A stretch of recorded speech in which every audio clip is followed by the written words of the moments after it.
Her name is Teresa, living in a home for disturbed children after the war. There's a thread on Reddit last night just about chilling pictures. Most of them are kind of like your classic historical pictures, like here's somebody just before they died or that kind of stuff. But there's this one which is just of a girl who grew up in a Nazi concentration camp. You know, she's got a bit of a funky expression. It's not that crazy of a picture.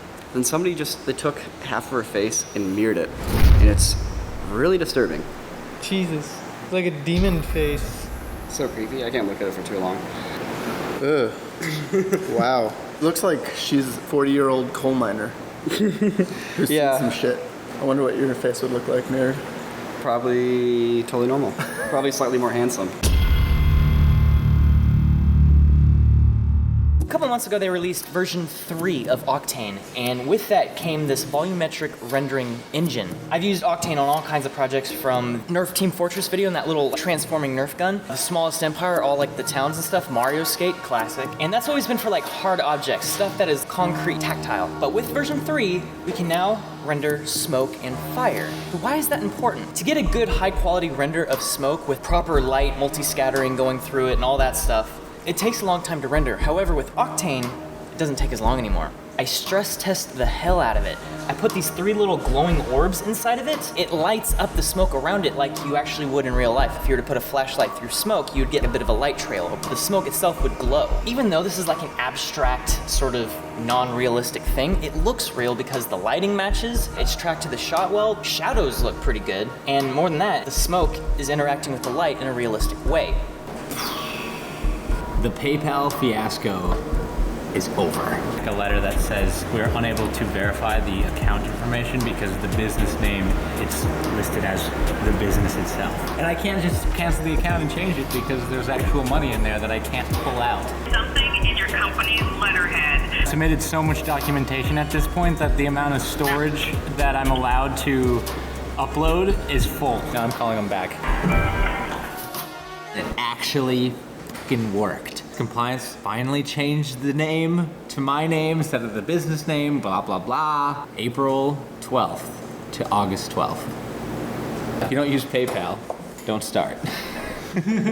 For the simulation of the smoke itself, we used a program called FumeFX. FumeFX 4 works with Octane 3. FumeFX 3 does not work with Octane 3, so that's why we upgraded.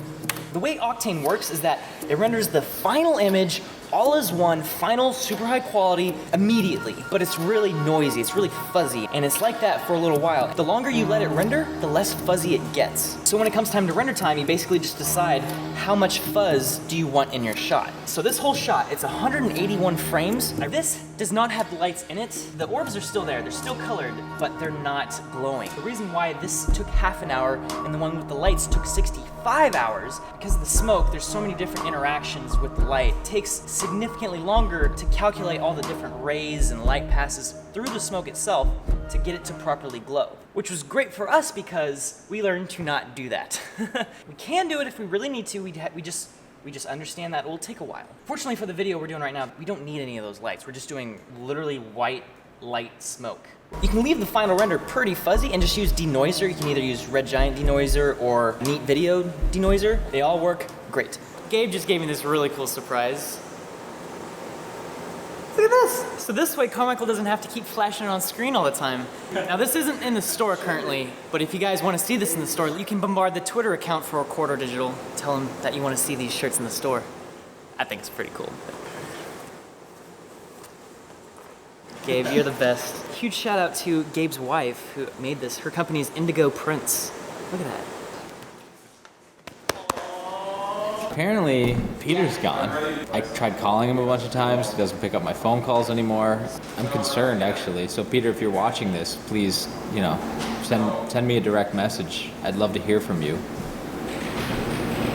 No one will tell me where you went.